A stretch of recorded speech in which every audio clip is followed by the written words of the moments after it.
Hello అండి, అందరికీ welcome to my channel. It's me Nagajyothi.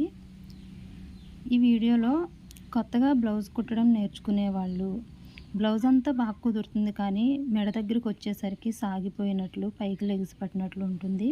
Piping చేసినప్పుడు మాత్రం మరీ బాగా పైకి లెగిసినట్టు ఉంటుంది అని ఎవరికైనా అనిపిస్తే మాత్రం ఖచ్చితంగా ఈ వీడియో ఎక్కడ స్కిప్ చేయకుండా చూడండి. అసలు బ్లౌజ్కి హెమ్మింగ్ కానీ పైపింగ్ కానీ ఎలా చేసుకుంటే లెగిసి పట్టినట్టు ఉండకుండా, సాగినట్టు ఉండకుండా ఉంటుందనేది ఈ వీడియోలో క్లియర్గా ఎక్స్ప్లెయిన్ చేస్తాను.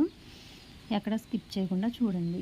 ఫస్ట్ అయితే front part, back part, shoulders joint చేసుకుంటాం కదా. జాయింట్ చేసుకున్న తర్వాత ఇటు ఉక్సులు పట్టి ఉంటుంది కదా, ఉక్సులు పట్టి వైపు నుంచి స్టార్ట్ చేయాలన్నమాట. నేను ఇలా పైపింగ్ కోసం అని చెప్పి 1 ఇంచ్ క్లాత్ అయితే రెడీ చేసుకున్నాను. అంటే 2 పీసెస్ ఉంటే నేను అటాచ్ చేసుకున్నాను అనమాట. అటాచ్ చేసుకున్నప్పుడు ఆ ఖర్చు అనేది పైవైపుకు ఉండేలా చూసుకొని ఇలా కొంచెం ఫస్ట్లో ఫోల్డ్ చేసుకుని పాదం గ్యాప్తో ఇలా స్టిచ్ చేసుకుంటూ రావాలన్నమాట. ఎప్పుడైనా సరే బ్లౌజ్ కానీ మనం పైపింగ్ కోసం వాడే క్లాత్ కానీ అసలు సాగ తీయకూడదండి. సాగ తీయకుండా లూజ్గా వదిలేసి స్టిచ్ చేసుకుంటూ రావాలి. గట్టిగా సాగదీసి ఫస్ట్ పాయింట్ ఏంటంటే గట్టిగా సాగదీసి స్టిచ్ చేశారనుకోండి, అది ఖచ్చితంగా మెడ సాగిపోయినట్లు కానీ పైకి లెగుస్తూ ఉంటుందన్నమాట. చూసారు కదా, రౌండ్ తిరిగే దగ్గర నేను ఇక్కడ వీడియోలో మీకు చూపిస్తున్నాను కదా, హ్యాండ్తో మూవ్ చేసుకుంటా బ్లౌజ్ అనేది హ్యాండ్తో మనం మూవ్ చేయాలన్నమాట. ఇలా జరుపుకుంటూ స్టిచ్ చేయాలి. మనం ఏ షేప్లో అయితే బ్లౌజ్ నెక్ అనేది కట్ చేసామో ఆ షేప్లో పాదం దగ్గర అట్లా మూవ్ చేసుకుంటూ స్టిచ్ చేయాలి.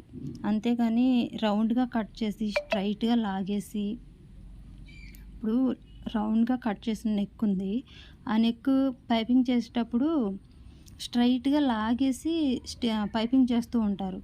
అలా చేస్తే ఖచ్చితంగా పైగా అనేది లెగుస్తూ ఉంటుందండి. అంతా బాగా కుదురుతుంది కానీ మెడ దగ్గరికి వచ్చేసరికి పైకి లెగిసినట్లుగా ఉంటుంది, బాగోదన్నమాట, సాగిపోతుంది. ఇలా లూజ్గా వదిలేసి నీట్గా స్టిచ్ చేసుకోవాలి. ఫస్ట్ స్టార్టింగ్ దగ్గర నుంచి ఎండ్ అయ్యే వరకు కూడా పాదం గ్యాపే ఉండాలండి. ఇలా చివరికి వచ్చిన తర్వాత ఎక్స్ట్రా ఉన్న క్లాత్ని నీట్గా కట్ చేసేసుకుని ఫోల్డ్ చేసి రఫ్ లాక్కోవాలి.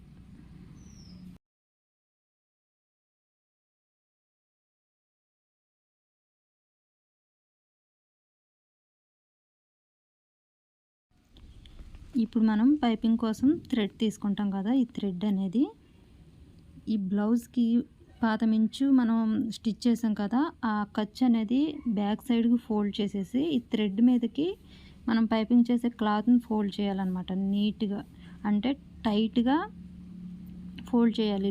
లూజ్గా ఫోల్డ్ చేశారనుకోండి, అది పైపింగ్ అనేది నీట్గా రాదనమాట. టైట్గా పట్టుకోవాలి కానీ బ్లౌజ్ అనేది సాగతీయొద్దు. సాగతీయకుండానే థ్రెడ్ అనేది టైట్గా పట్టుకొని నీట్గా స్టిచ్ చేసుకోవాలి. ఇక్కడ మీకు నేను చిన్న టిప్ ఒకటి చెప్తానండి. ఏంటా టిప్ అంటే, ఇప్పుడు పాదం కొంచెం పైకి లేపి మీరు ఇది పైపింగ్ అనేది చేశారనుకోండి, అంటే కుట్ అనేది మనకి ఇటు బ్లౌజ్ మీద పడకూడదు, అటు పైపింగ్ చేసే థ్రెడ్ మీద పడకూడదు అనమాట. రెండింటికి మిడిల్లో స్టిచ్ అనేది రావాలి.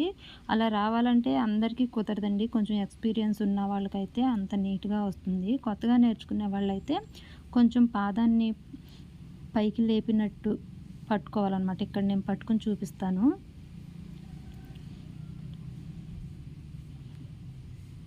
అదిగోండి, అలా పైకి లేపినట్టు మీరు స్టిచ్ చేసేటప్పుడు కొంచెం లైట్గా పాదాన్ని పైకి లేపి స్టిచ్ చేసుకున్నారనుకోండి, నీట్గా రెండింటికి మధ్యలోనే స్టిచ్ అనేది పడుతుంది. అంటే పైపింగ్ చేసేటప్పుడు ఆ పైపింగ్ థ్రెడ్ అనేది నలక్కోకుండా నీట్గా వస్తుందన్నమాట. లేపేయమన్నాను కదా పాదం అని చెప్పి మరీ లేపేయకూడదు. కొంచెం లైట్గా కొంచెం లేపాలన్నమాట.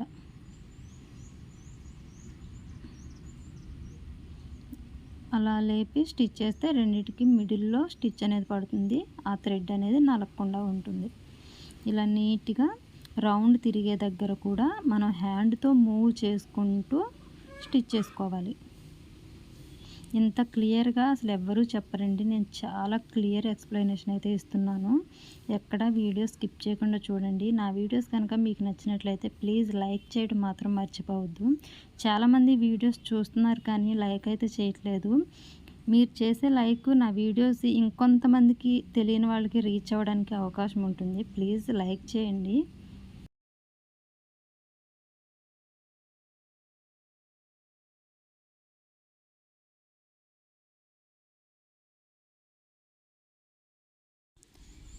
ఇలా చివరికి వచ్చిన తర్వాత ఈ ఎక్స్ట్రా ఉన్న థ్రెడ్ని కట్ చేసేసుకుని చివరిని రఫ్ అనేది లాగాలి.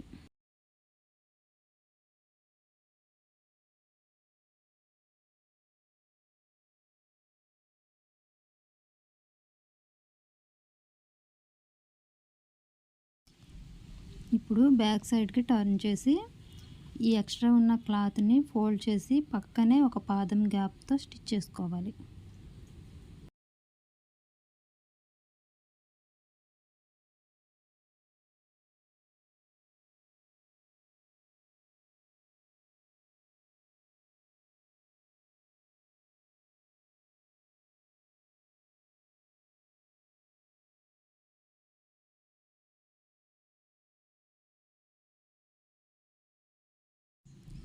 ఎక్కడా కూడా బ్లౌజ్ అనేది అసలు సాగదీయొద్దండి. సాగదీయకుండా లూజ్గానే స్టిచ్ అనేది వేసుకోవాలి. మీకు బ్లౌజు అంతా కుదురుతుంది.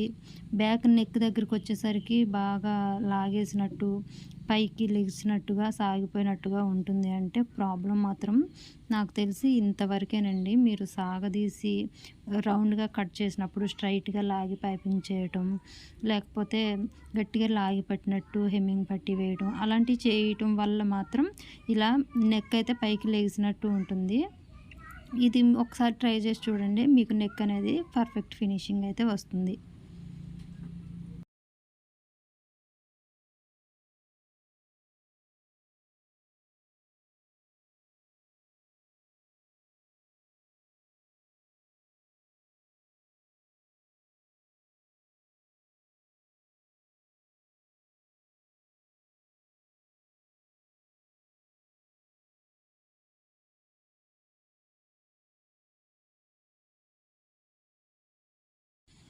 ఇలా నీట్గా పక్కనే ఒక పాదం గ్యాప్తో స్టిచ్ వేసుకుని చివరన రఫ్ అనేది లాగాలన్నమాట. రఫ్ లాగిన తర్వాత చూసారు కదా పైపింగ్ అనేది ఎంత నీట్గా వచ్చిందో. చాలా నీట్గా వచ్చిందండి. ఒకసారి ఇలా ట్రై చేసి చూడండి, మీకే రిజల్ట్ అనేది తెలుస్తుంది. వీడియో నచ్చితే లైక్ చేయడం మాత్రం మర్చిపోవద్దు. నా ఛానల్ని సబ్స్క్రైబ్ చేసుకోండి, సపోర్ట్ చేయండి. చూసారు కదా బ్యాక్ నెక్ కానీ ఫ్రంట్ నెక్ కానీ చాలా పర్ఫెక్ట్గా వచ్చింది.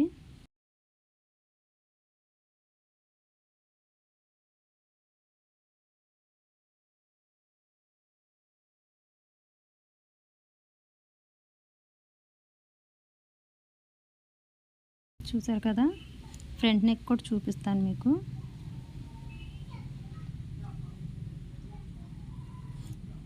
వీడియో నచ్చితే లైక్ చేయడం మాత్రం మర్చిపోవద్దు.